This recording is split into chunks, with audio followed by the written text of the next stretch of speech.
What is the alt-right? I get asked this question a lot, so I'm going to try to go through it real fast because I think everyone assumed that there's a bunch of Nazi nuts who aren't going to do anything, and then Trump was their Hitler, and then they won. So they go, wait a minute, 50% of the country can't be Nazis. Maybe I got this alt-right thing wrong.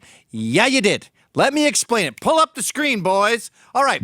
Here's how it works. This is the alt-right. This is me and my friends. This is the alt-right. They're too far. And then this sliver on the far, far right are these Nazi nut bars that you keep hearing about. They're divided into 3 groups I'll tell you about later. So let's start with the alt-right. That was started by... Oh, let me just tell you what they all have in common. Both sides have in common Western chauvinism. They're not embarrassed about whiteness or whatever. They don't think diversity is the be-all and end-all. But...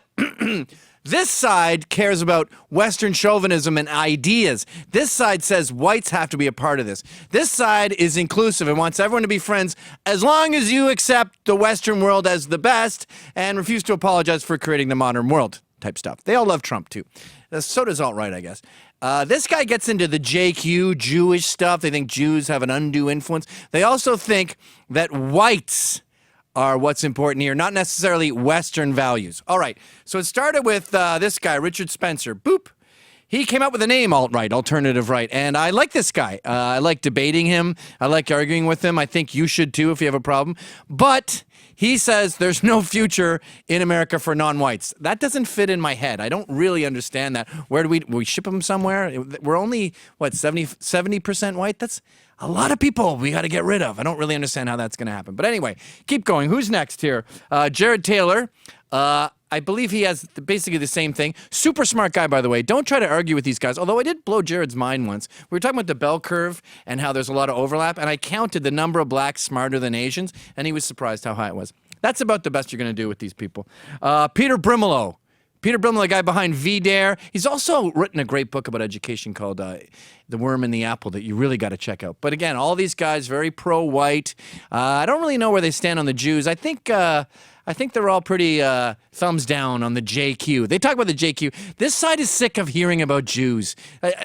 I don't want to identify the Jew. I don't care about the Jew. I'll talk about the Holocaust maybe once a month with the Armenian Holocaust and all that other stuff, but you seem a little fixated. In fact, my problem with the whole anti-Semitic thing is these guys blame the Jews for all their problems. I'm not talking about these guys, but a lot of the people in this blue half. They say, if it rains on my birthday, it was the Jews, yet they criticize blacks for blaming whites for everything. You can't have it both ways. You can't have a scapegoat. I have the same problem with MGTOW. It's women's fault. Anyway, Pax Dickinson. Also, I would call him alt-right. He's the guy who got fired from his tech job for talking about getting gang raped by a group of niggers.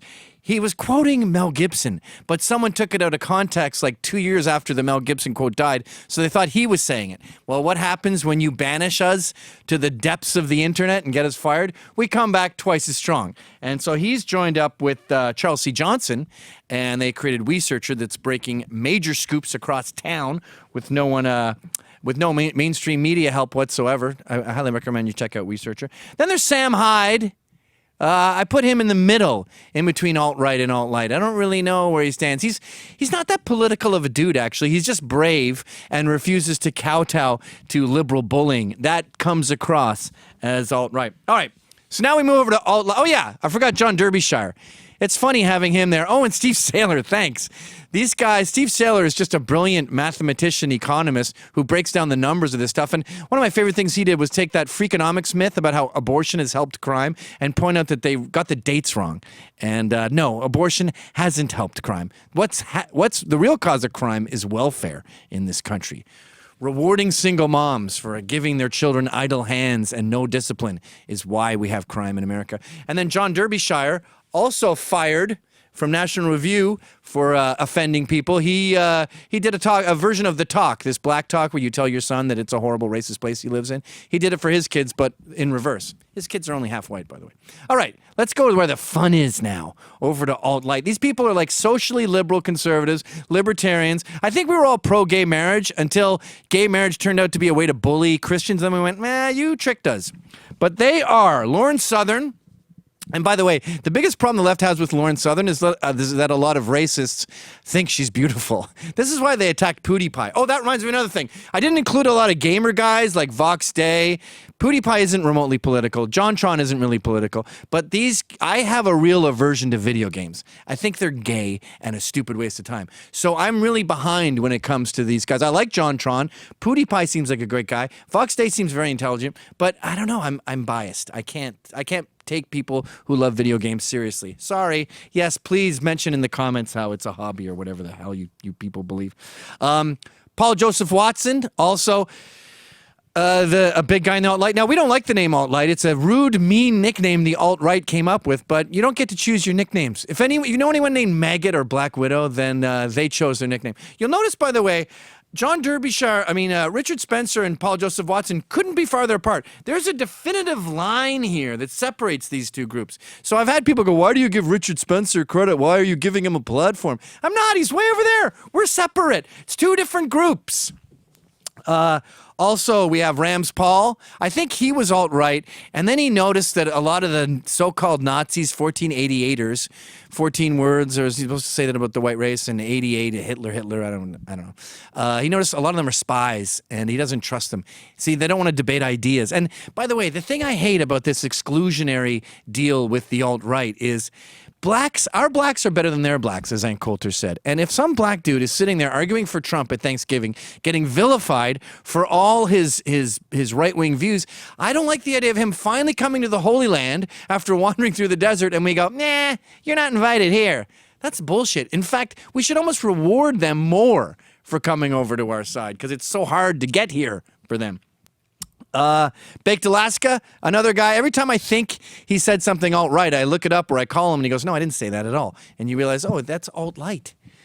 They are lying because they can't differentiate between any of this. Anything that is not radical Marxism is Nazism. And that's why I'm making this video, to show you that the alt group has two separate sides, and the nut bars you're hearing about are just one little sliver way over here that doesn't involve anyone you know. Now, we all love Pepe. We all love the glass of milk. We all love okay. But I don't want to give the game away. I might get in trouble for saying this. But you know why we love all that stuff, right? Because we're making fun of you. We're making fun of you for thinking everything is racist. So we just, with a laser pointer, go to a grocery store and go, milk? And you go, milk, milk. We're making you chase your own tail like a fanatic chihuahua. Milk isn't really racist. There's no secret codes because there's no Nazis. The only guy who thinks that America shouldn't be anything but white is one guy, maybe two. Actually, this guy says whites should have the right to congregate and not have to include other races. So he doesn't even want everyone to leave. This is the only guy you got. And you sucker punched him. Congratulations. So brave. Milo Yiannopoulos, another guy who is recharging his battery and is about to blow the world's mind with a tsunami of new content. I won't spoil. Spoiler alert! No, not happening. And then we got Mike Cernovich, the guy who just busted open that awesome Susan Rice story and keeps busting up stories. And by the way, none of these people can get fired. They harass Richard Spencer's family. They harass Jared's clients. Peter Brimmel won't get a book deal ever again, but he doesn't care. He makes his own money. Chuck and Pax invented their own business. John works for Peter now. Lauren Southern is her own business. Paul Joseph Watson's his own business. Milo, Rams Paul, none of these people you can fire. You got Sam's show canceled, I'll give you that, but he's coming back with a hell of a lot more. See, every time you try to kill us, you just make us stronger. Who else? Stefan Molyneux, of course. Am I forgetting anyone? Is there anyone above Stefan? Oh, there's me. I'm so modest, I forgot myself. But basically, that is the story. Now, I'm leaving out a lot of conservatives like Steven Crowder and Ben Shapiro. Those guys are much more influential than a lot of people on this list, but they wouldn't consider themselves alt-right. I don't think they like well, they do like the danger. I don't think they like Trump, basically. And Trump is a huge part of all three of these colors. But let me finally get to these people. This nut bar line way over here. These people, I think we all disavow, both the pinks and the blues. Can you pull up those three layers? I think that this sliver of lunacy is divided into three groups. It is Hitler nut bars, who, I don't know, I guess they really are obsessed with Hitler, but they wouldn't be obsessed with Stalin, and they just chose this random political figure. Hasn't even done the biggest purge of all time. We got Mao for that one, but whatever. They are fucking mental lunatic Nazis. This group has nothing to do with Nazis. It's just this tiny third of the tiny sliver. And then below them, you have the Larpers. Now, these guys are just trolling. They're just messing with you. They don't believe what they're saying. They're sending out memes to give you a panic attack. They're just having fun. They're LARPing. So the same way they go, Hitler did nothing wrong, you might as well be a Civil War reenactor going, Hitler, another up, shooting your smoke gun. And then at the very bottom of this, we have a third, spies. And this is why I avoid this group entirely, because they're either mentally ill or LARPers or spies, left-wing liberal spies who go in there and pretend that they want to be part of the Nazi movement or whatever, and they're just there to identify people and dox them and do all this other stuff. Just a total and utter waste of time, that sliver. No one really deals with it. They have no real influence, and they're not going to have families. They bitch at the rest of us for not being contributors to Western civilization, but they'll never get married. They'll never have kids. They don't even have jobs. They're basically the same as Antifa and the alt-left, which is a whole other video.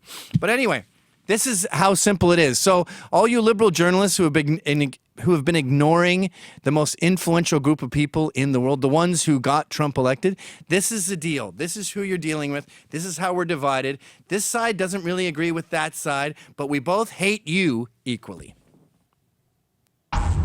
Hey guys, thanks for checking out that video. I do a show that you gotta pay for, subscribe to. It's called How's It Going, eh? And I talk to interesting people about interesting stuff, and it's very serious and educational and political and smart. You can subscribe by clicking here.